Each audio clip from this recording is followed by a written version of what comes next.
Good morning, everyone. Good to have you online. And Thomas Hönhaven, thank you for joining us. We have made a nice little GreenUP lounge here, but I understand that you have very good reasons why you can't leave the house today. So catching the COVID like most of us have already done. So we hope you're all that you're fine. So today's webinar is going to be a conversation between me and Thomas Hönhaven here that will introduce himself very shortly. And after roughly half an hour of dialogue with us, focusing on what investors are looking for in the sustainability space right now, and also impact investments in general. I will jump into a run through of what GreenUP Accelerator is and the application process. So probably half an hour talk with me and Thomas, and then half an hour, 20 minutes of going through GreenUP Accelerator. And please, anyone, if you have any questions during the webinar, just write them in the Q&A or the chat section, and I will pick up these questions as we go along. So I can see there is a chat already. Thank you. You can hear me. That's great.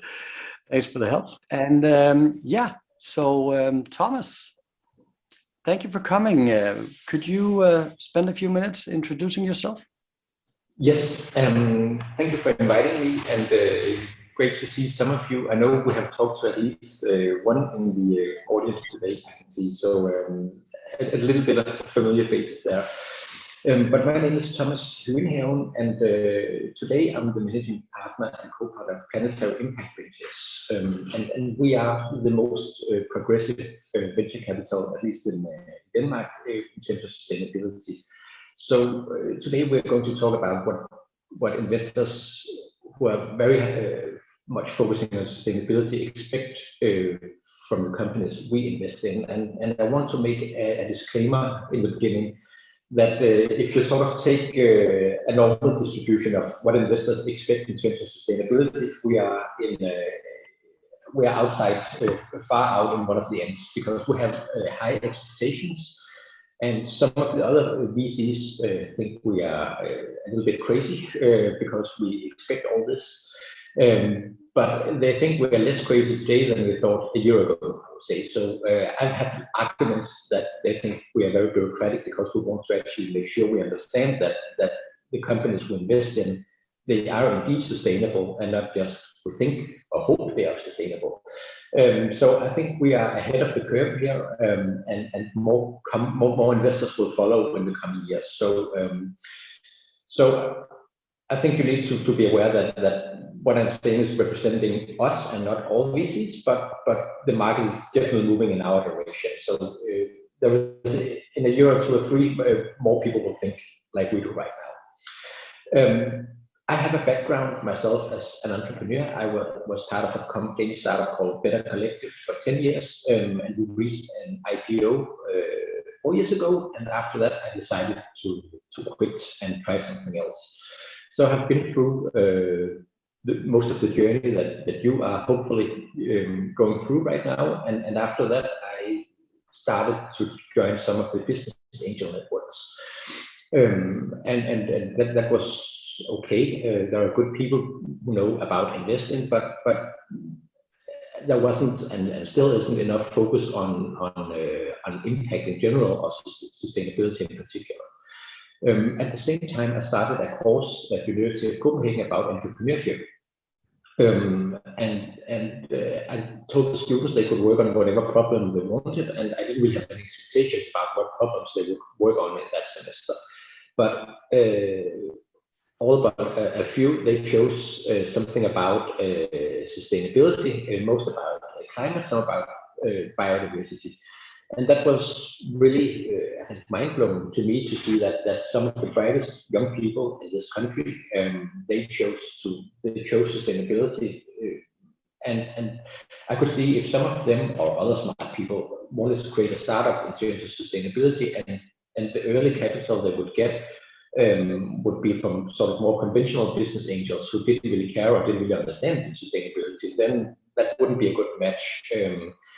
I don't think that the value would be created as we need, and sort of the sustainability is often seen there as a cost and something to be mitigated, rather than the whole reason of the company and the value driver and revenue driver, which is where we're coming from. So I started myself investing in a handful of Danish green startups, and I think at that time I was still a little bit trying to find out what is sustainable and what is not sustainable, and that is indeed a moving target this year. I don't think I made any great mistakes, but it wasn't sort of heavy due diligence I did on it. But I made some investments and got to know a lot of green founders, and I also wrote a book called GreenUP Seen in Danish, where I interviewed a lot of green founders to sort of understand what were their hopes for the future and how did they think entrepreneurship tap into that. And one thing that really came through from a lot of independent founders was that they didn't really like the venture capital structure too much, because most of the funds are 8 or 7 years time limit. So that means that their shares would be sold to someone that you will know after a relatively short time period. At least when we look at climate and biodiversity, 8-10 years isn't that much. So we decided to create an evergreen fund, meaning we don't have any expiration date on us. We can be here forever. And of course, we're venture fund, so we want to make sales of the companies we invest in, but we're happy if that is 15, 20, 30 years from now. It doesn't need to be in the next 3 or 5 years. We want to do it when the timing is right, also for the founders, and when the buyer is the right one. So we set up this evergreen fund and made the first 4 investments last year, and is closing 3 to 4 new investments in the coming months. So what we invested in so far has been a grain, which is upcycling spent grain, Soil Sense, which is creating software and hardware for agriculture to measure how much water there is in the soil, so you don't have too much water usage, and you actually get better yield because the water is more stable. Then we created it. It's not really a startup. The company is older than I am, but it's called Outlion. It's an old Danish millery, but they're ready to process as the first in Denmark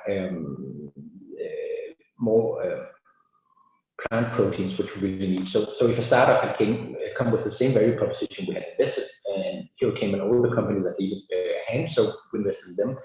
And lastly, and probably most interesting in this setting, is we invested in GreenUP, which is currently in the first batch of the GreenUP Accelerator. So in that respect, I have pretty good insight, I think, into GreenUP Accelerator, as one of our portfolio companies have followed.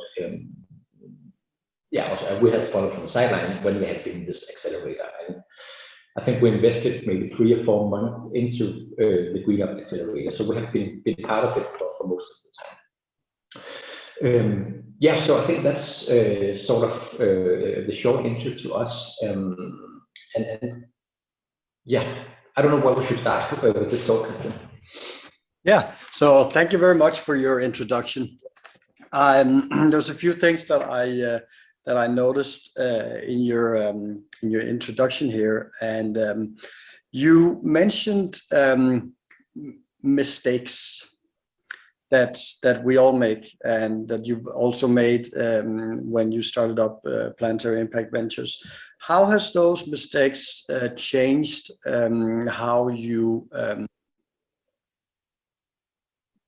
due diligence, and is there a certain due diligence process that you go through with startups? Yeah, so we actually have what we call a green first due diligence. So the very first thing we look at when we get a pitch deck or a conversation with a founder is the business model. Is that sustainable or not. So what we want to see is not, any conventional business then donating 1% of the profit or 10% of profit or 1% of revenue or whatever to something sustainable. We want to see that each sale the company makes must be good for climate and biodiversity, as well as the top and bottom line, at least in some future time. So each additional sale must do something good, and ideally it's on sort of an absolute basis that it should create more biodiversity or remove carbon.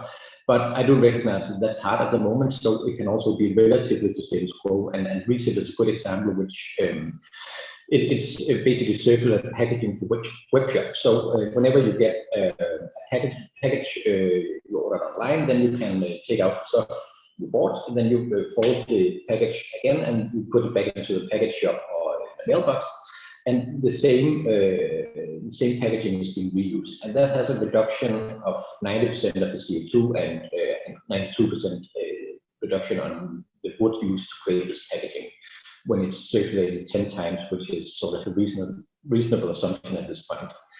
So it would still be better if we didn't shop online, but I don't think that's a realistic way to go right now, even though it would be good for the climate.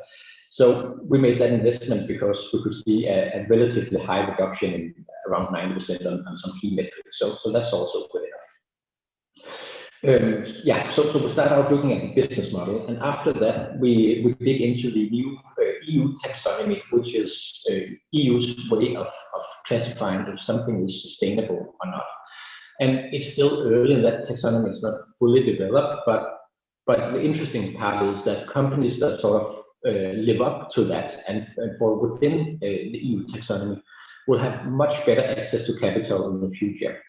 So EU is right now rolling out, it's called the paragraph 8 and paragraph 9 classification. So it's very EU-ish. So paragraph 9 companies is what we invest in, and we are ourselves, meaning that they are provable good for the climate or biodiversity in a way that EU defines. And they basically have 6 different boxes, which is climate change mitigation, protection and restoration of biodiversity and ecosystems, transitions to a circular economy, sustainable use and protection of water and marine resources, climate change adaptation, and pollution prevention and control.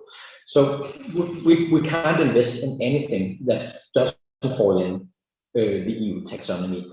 It's also, I think, in our world, it's sort of a low bar because EU also included natural gas in the EU taxonomy as a transition clean technology because it's less bad than coal and oil, but we don't want to invest in gas. We want to get rid of gas.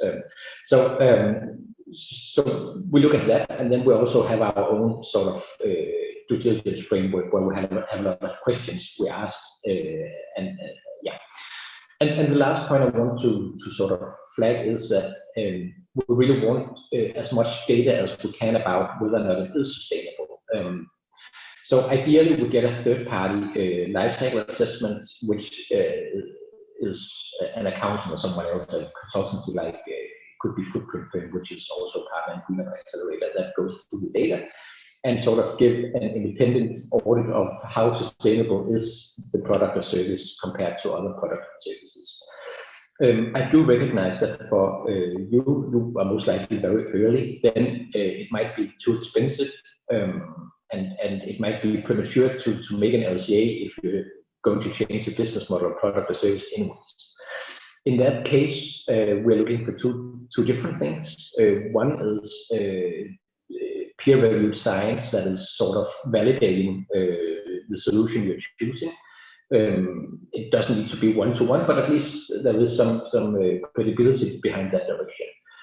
And the other is much more vague, which is the founder's sort of sustainability compass.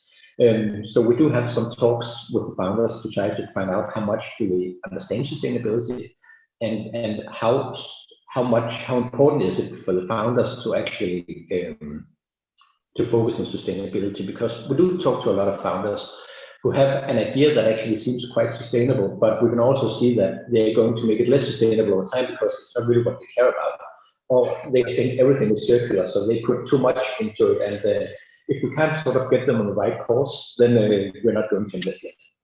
No. Thomas, do you have any headphones or a microphone that you could use?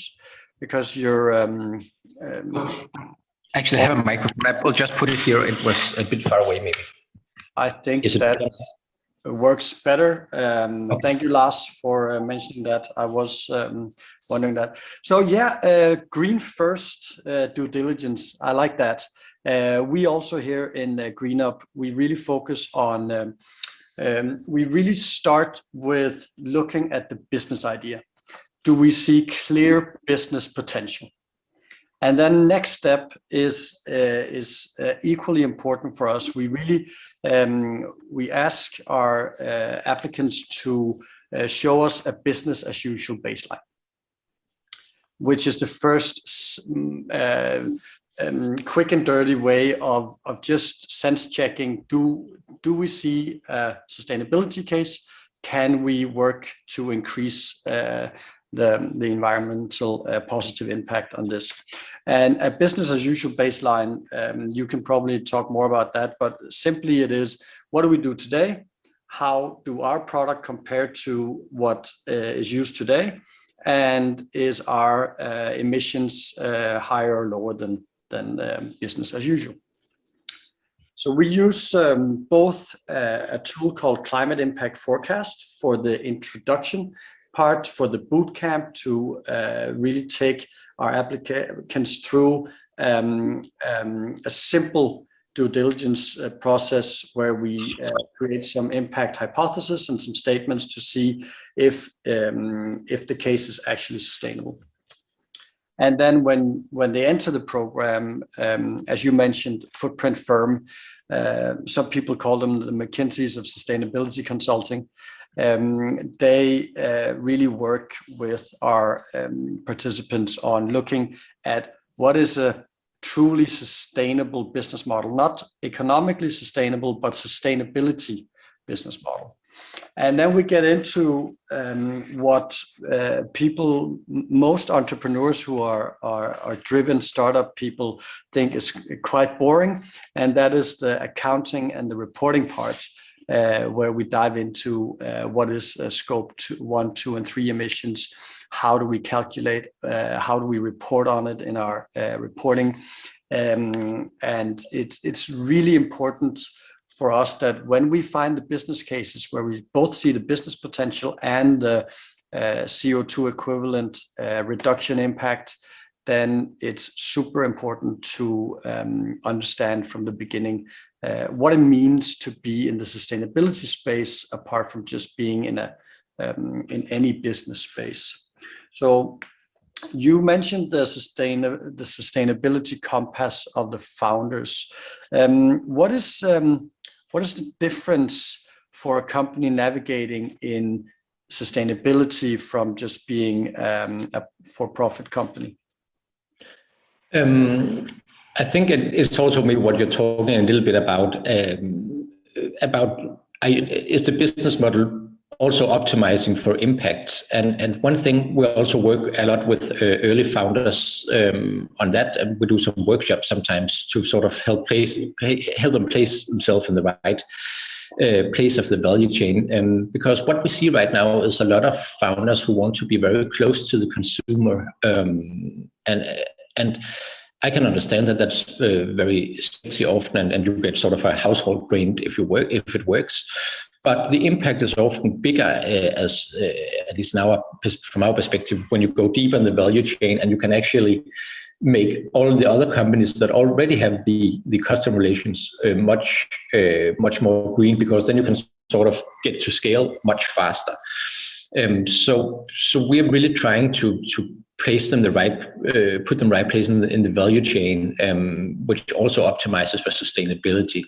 And we also want it to be a good business, because there won't be any sustainability case if there isn't a business case. But the difference really is that we have to balance multiple bottom lines all the time. And for all the board seats we take in the companies we invest in, there is where we don't talk about sustainability. We also have requirements about within 2 years of our investments, we see at least scope 1 and scope 2 CO2 accounting, and we do a yearly general impact survey with our portfolio companies.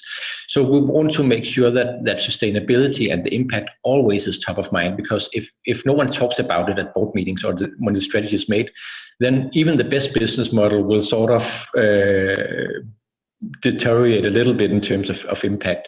So I think you can come very, very far if you get it right from the beginning. And I think GreenUP Accelerator is, from our perspective, helping the companies you have to do that, to set the foundation. Then I think there is limits how badly you can do after that if it works or the foundation is set right. But after that, we also want to make sure that we keep being more sustainable. And to us, it's sort of why we're here. And it's also, from my perspective, a business opportunity, because if you're sort of green, then someone will be better than you, and you won't really have any solution anyone cares about at some point. So I think the right thing is to design the company from the beginning to be as sustainable as possible and keep pushing that boundaries in a way that also can drive revenue. Yeah. For sure. I mean, if we have two choices, one is sustainable and one is not sustainable, it's a no-brainer for me to choose which one if they give me equal value on other variables. Tell me, Thomas, there's so many acceleration programs out there. It seems to be the new hot thing to create acceleration programs, and it's varying in quality. How do you think GreenUP Accelerator differentiates from most other programs out there? What I mostly advise startups is to, and it might be the wrong forum to say this in, but I'm going to say it anyways, that mostly I discourage from spending too much time in accelerators, because it can take a lot of time and the value is so. And I think the problem, most of it is there are too many companies in them and they're too short. So it might be 2 months, 6 months, and the likelihood of you are in the exact stage with the other companies that fits within that 6 months is not very great. So I think the companies I have seen in many accelerating programs spend a lot of time on doing stuff they didn't really need to do, and it sort of get us distraction, and some companies are sort of touring around different accelerator programs.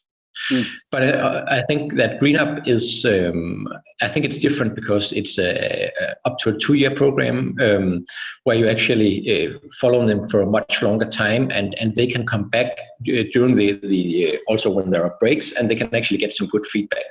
So I actually really like what you're doing, and I think there might be one other accelerator in Denmark which I also like, but mostly I'm not a big fan. But I think GreenUP is doing very, very well, and I think you are already, even though you only had one batch so far, that you are creating the first stamp that companies here. They're pointing in the sustainable direction, and they're much better set after you have been through. They've been through you, and than they otherwise would, and that makes it more likely that companies like us will invest. And we're also trying to be a new stamp, saying that we still think this is sustainable, and other investors are definitely looking for that. So yeah, I'm a fan of what you're doing. Thanks, Thomas. I was obviously fishing for that Well done. In a not very subtle way. Yeah, I tell you, we also discourage companies from joining too many acceleration programs. Generally, I say, when you've been through the GreenUP Accelerator or Danish Tech Challenge, you shouldn't be in any more acceleration programs. You should be able to build a sustainable business that brings in money or funding and is on the way to profitability. Quite a few startups that tour from acceleration program to program because it gives you free office space and so on and so forth. But usually that is a red flag for us if we have an applicant that has already been in 2 or 3 other acceleration programs. Then we're a bit more critical when it comes to diving deep into our due diligence in the business model. When that's said, we do get a lot of really interesting companies applying, and we see how they develop really fast as soon as we start. But we also have a lot of resources that we pour into each startup, and there's only 15 starting in a cohort that we follow for 20 months. And we've been fortunate enough to get proper funding from Industriens Fund to spend a lot of resources on each company and really customizing the journey. And you've mentioned that you invested in GreenUP. And when GreenUP came in, it was really clear to us that they had a strong team.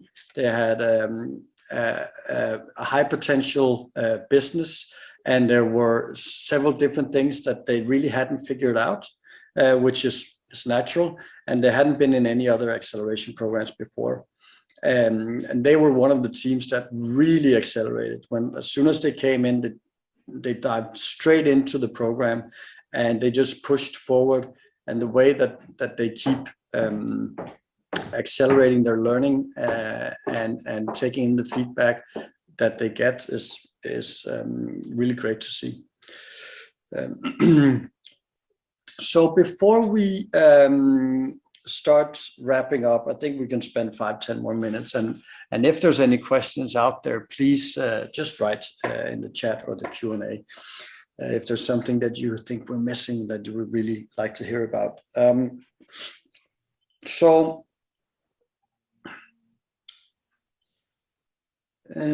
Thomas, what did I miss? When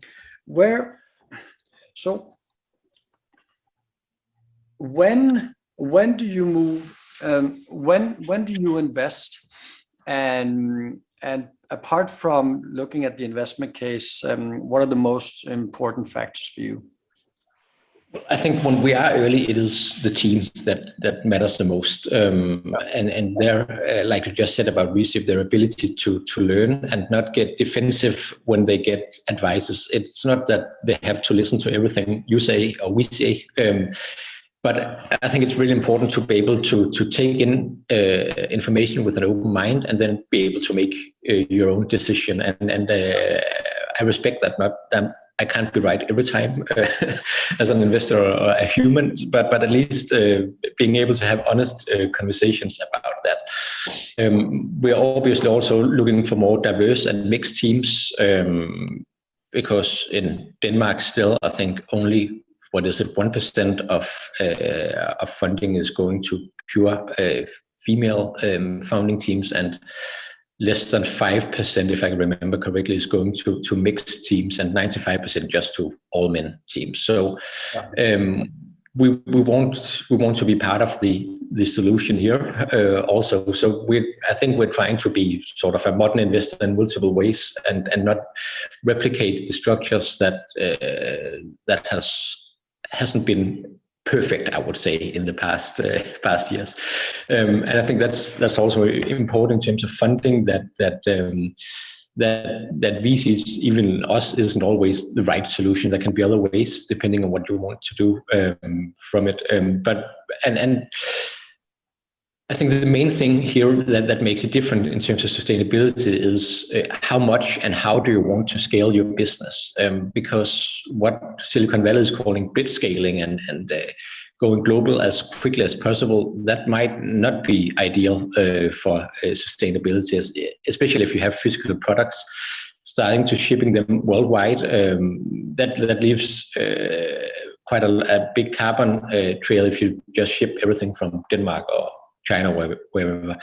It might be a different way to scale, where you sort of set up smaller hubs in the countries you want to scale and facilitate production there. So we're also looking, at least for curiosity, about scaling in in different ways than what we have seen in the past 2 or 3 decades being the normal way of scaling.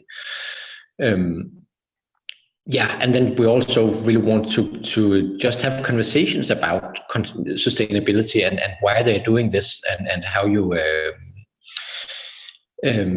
want to contribute also in the future, because what is sustainable today is maybe not going to be seen as equal sustainable 3 or 5 years from now, and everyone's expectations are changing, and also the requirement. So just in the past month, the consumer ombudsman in Denmark has said that you can't make any claims about sustainability. You can't even use the word unless you have a third party validated LCA that proves it.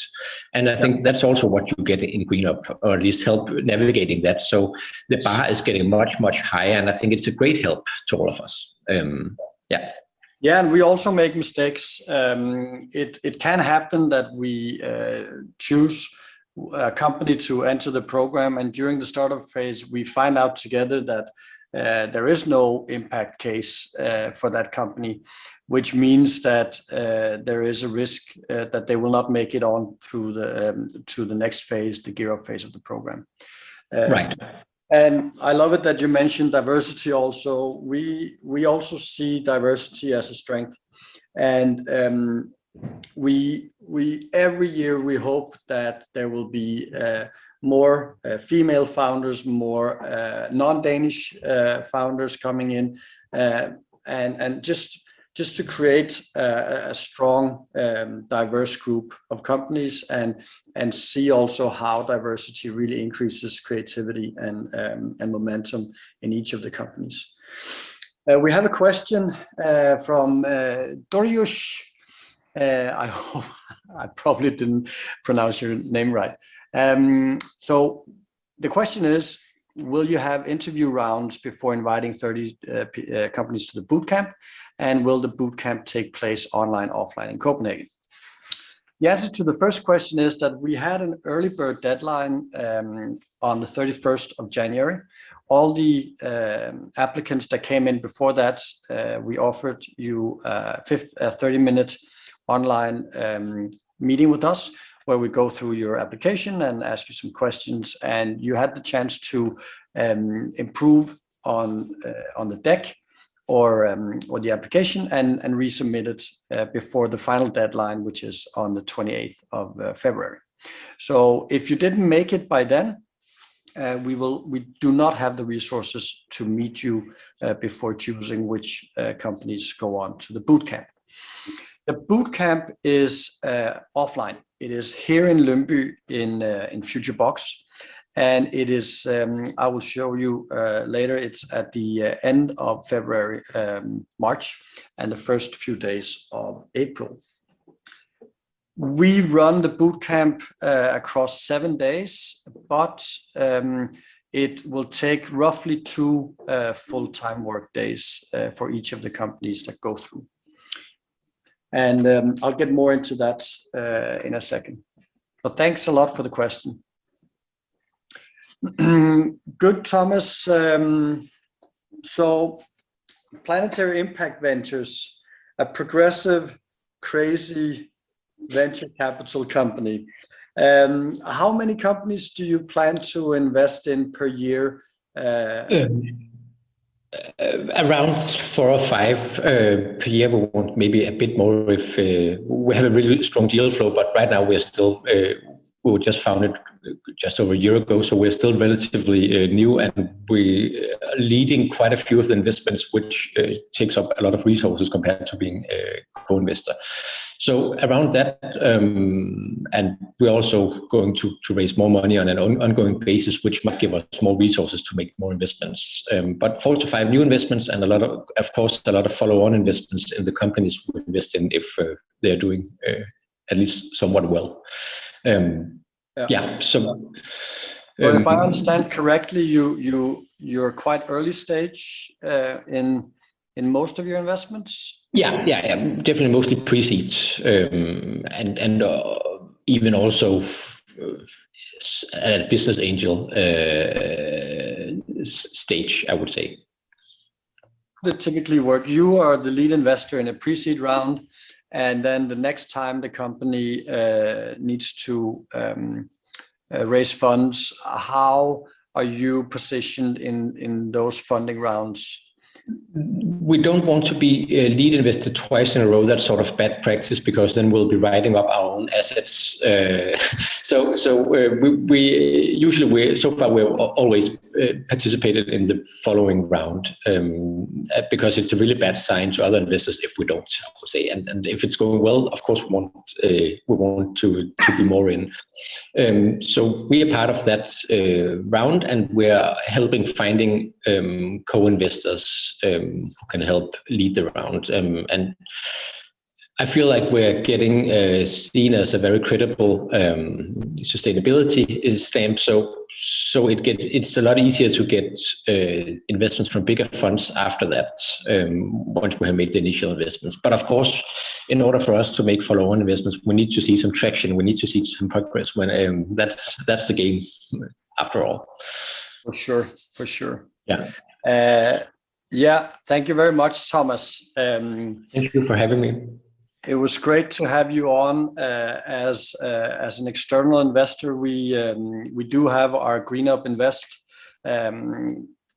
company with 10 of the very wealthy Danish investors that you get to meet, but it doesn't mean that you have to work with them on your funding journey. As you can see here, ReSIP have investment from both GreenUP Invest and Planetary Impact Ventures, and there's such a big ecosystem in this community that is really important for GreenUP, that each of our companies, they make the right choices, and we do our very best to help you make the right choices. We do not want you to just do whatever we say. And Christian, if I can just, before I leave, say one point, that we had the pleasure to co-invest twice now with your fund.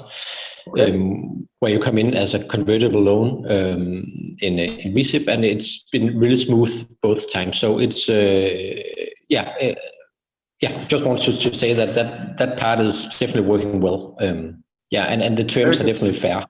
So happy to recommend that also. Very good to hear. Thank you very much.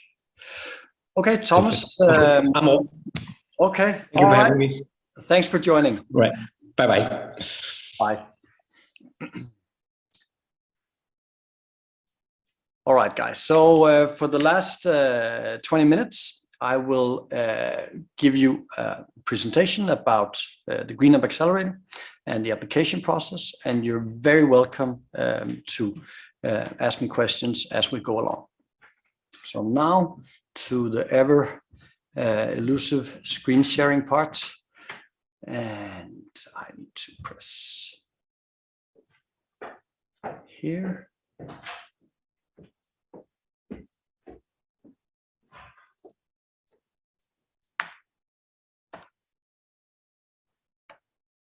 And you should be able to see my screen now.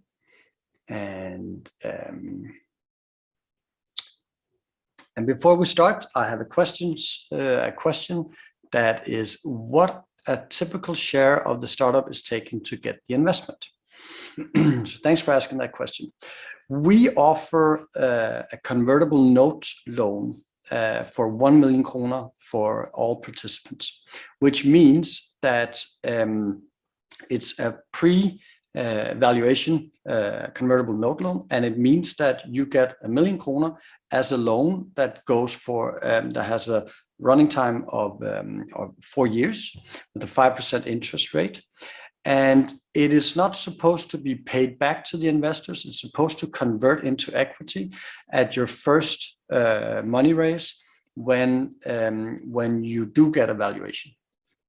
At that point, you will convert the 1 million kroner into equity based on the valuation of the company, and then the investors get a 25% discount on that valuation.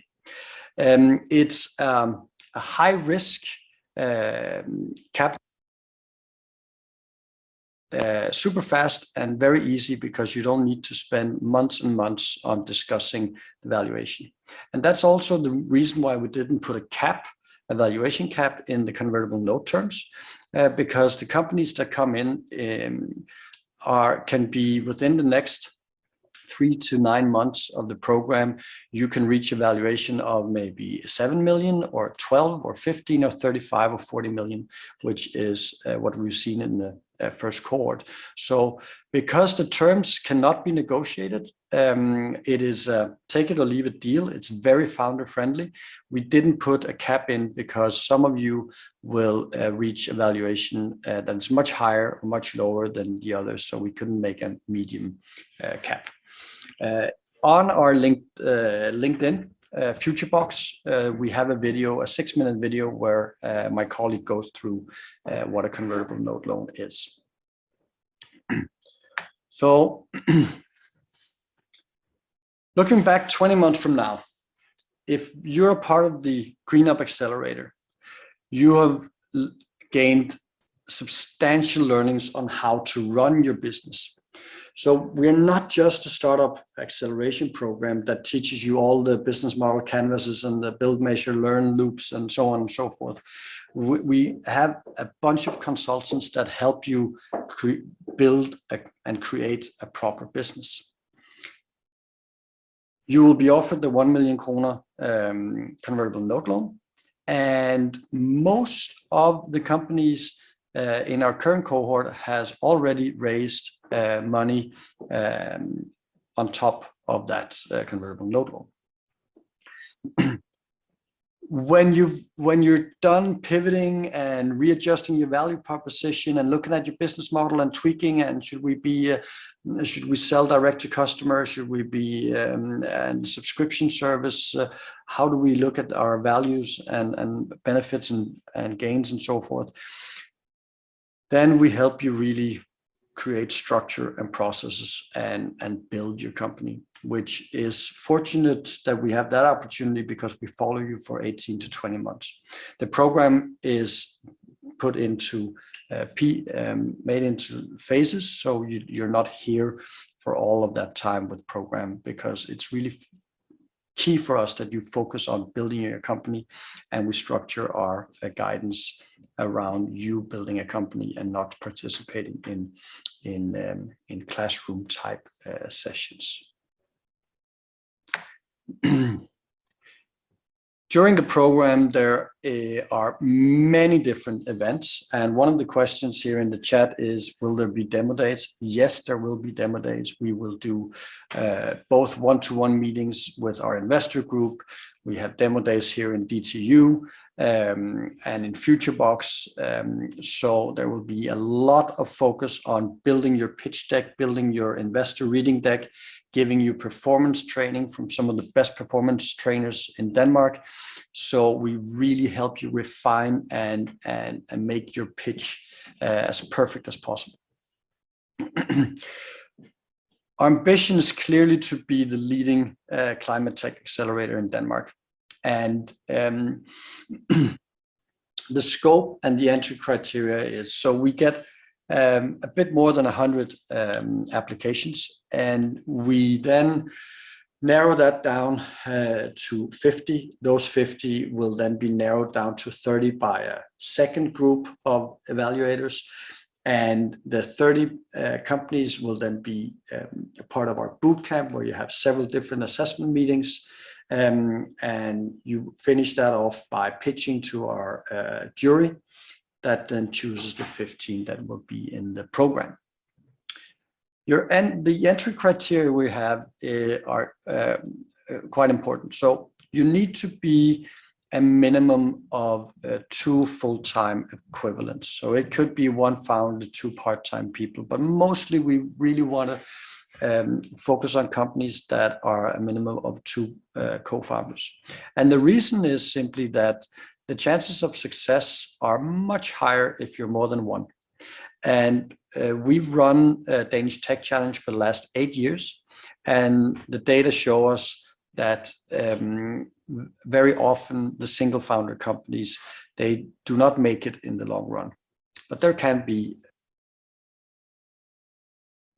You should be minimum proof of tech, meaning that you have a prototype that you've tested in some ways that your product or service is viable. It's not enough to just have an idea that you want to build. Very few companies can make it to market within 12 to 18 months if you're at the idea stage when we start. It should be a novel technology or a novel business model, preferably with intellectual property that you can patent. We have the company Ava that is patent lawyers as a part of the program that help you on your IP journey also. And there should be a significant direct or indirect CO2 equivalent impact from your company. So you should be able to reduce the impact on our global CO2 emissions. Why do we do a 20-month program? It's because, as Thomas also said earlier, most programs are a few months long. It focuses on the basic necessities. It's early stage, it's startup. Then when you've learned all the tools, they send you out into the world and say, good luck. And some make it and others don't. And the discussion or the discourse in the ecosystem is really from startup to scale up. But our PhD student here at DTU that is writing his PhD on startups came to us 2 years ago and said, there's this often overlooked transition period where it can also be called the valley of death, where you go from founder-based to leader-based startup, where you go from just a few people that know each other really well to hiring a lot of people that you need to manage. And that transition period is really key in understanding why some startups have success and why some don't. So that's how the thought of creating a 20-month long program came to, and we decided to then make it into 3 phases: the startup, the gear up, and the scale up phase. And we are in the middle or almost finishing the first gear up phase in cohort 1. And it's clear to see that the way we've structured it and the way that we help our current startups really get their processes and structures in line is working out well. So really, startup phase are the basic tools, and it's really about refining what your value proposition is and your business model. Some of you may have already used the business model canvas. We use a lean canvas. You have probably done all sorts of research and workshops on refining your business. And we really see 2 different kind of companies enter the program. Some are really early stage, and you need to learn these tools for the first time. Some are already in the market, have made their first sales. Maybe they're a team of 3 to 5 people. They've done these things before. And in those cases, we refocus on reassessing your basic assumptions and making sure that there's not any bad assumptions that you're carrying along with you that can then become really critical for you later. So both types of companies, the really early stage ones and the more experienced ones, get a lot of value from the startup phase, and also giving each other value in the community here. Gear up phase, really about structure, processes, reporting, building your company, hiring, and moving on to becoming 10, 20, 30 people. And the scale-up phase is focused solely on export and expanding into international markets. This is how it looks on a slide. Our assessment period really focuses on the bootcamp week in March, beginning of April. On the 2nd of May, It runs for 4 months, so it'll be May, June, August, and September. July is closed, summer vacation here. Then you work for 2 months without any program content, but you still have your mentors and me and the other discipline owners that you can draw on and get feedback from on your daily working. And then December GreenUP starts, and that's also a 4-month period.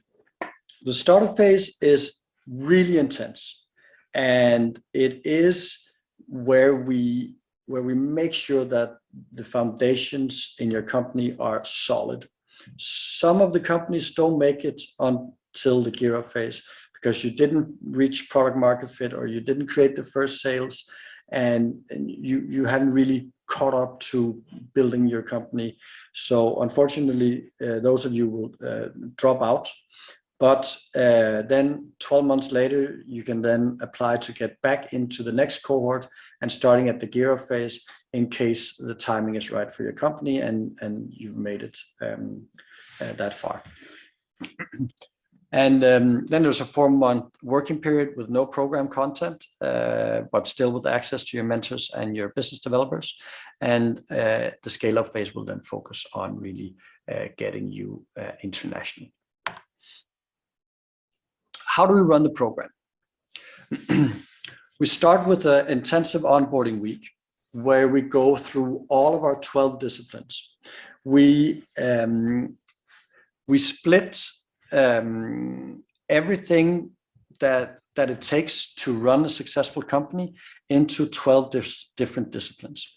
So the first one is legal and accounting. You have an attorney and an accountant from EY and Bach Law that helps you get all of your legal documents in place, understanding all of the challenges that you will meet legal-wise, and also making sure that you do your bookkeeping, that you make budgets, that you can do liquidity budgets, and so on and so forth. And every other discipline, the problem really focuses on your value proposition and marketing customers and business model and IP, product development, supply chain, and so on and so forth. Each of these 12 disciplines, you get introduced to that in the onboarding week. And each discipline has a discipline owner which works with you one-to-one during the program on really refining and fine-tuning your skills within their specific specialty area.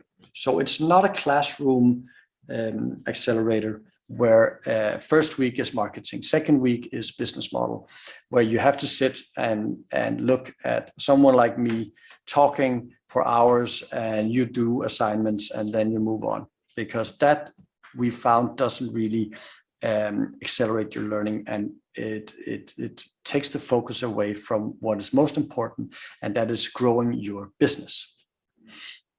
We do have workshops, and it is added value add-on workshops. It's deep diving into your sustainability business models. Some of the subjects that we attack here in the accelerator are just too complex to do on a one-to-one basis for 2 or 3 or 4 hours during a 4-month period. So in that case, we deep dive into that in the workshops. You are offered free office space here in FutureBox for the duration of the program.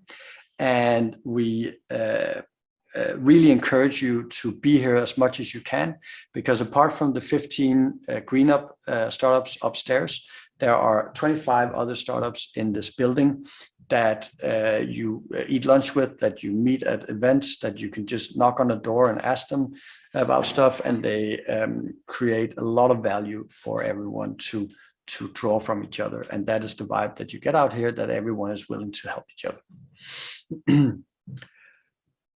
In parallel with the program content, you also have 3 mentors from our deep tech mentoring program that we handpick specifically to your needs, and you have recurring meetings with them on getting overall mentoring on your business. And it is not a part of the program that we do for content, but it's an extra service that we run. Okay, I ran out of time, which is not supposed to happen, but it did.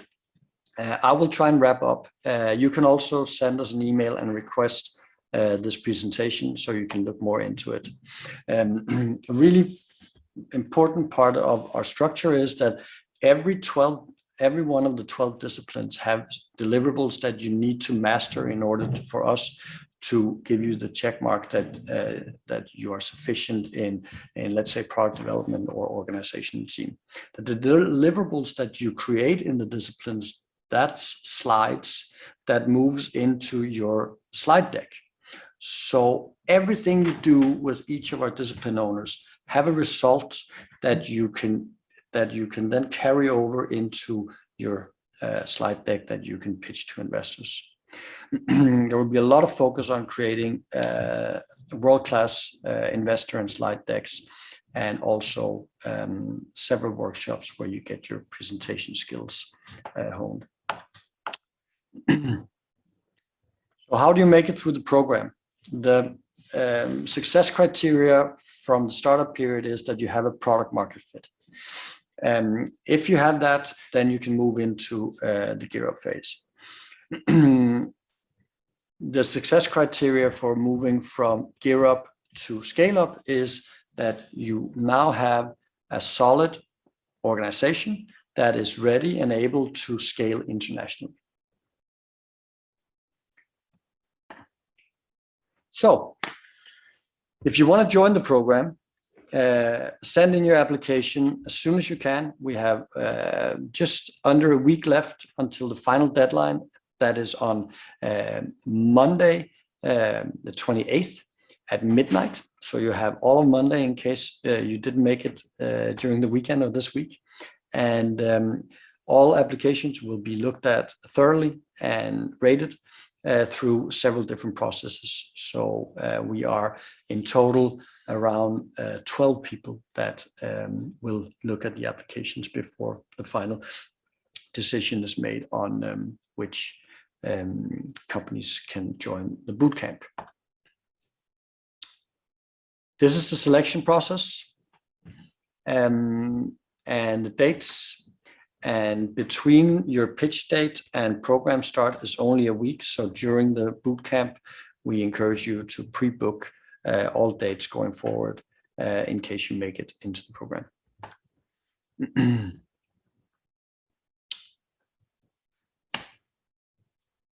Sorry for running through the last couple of slides. I hope you enjoyed this webinar. I really enjoyed talking to Thomas, at least, gave me a lot of new insights. And I hope to see your application for GreenUP, second cohort. Thanks a lot. Have a good day.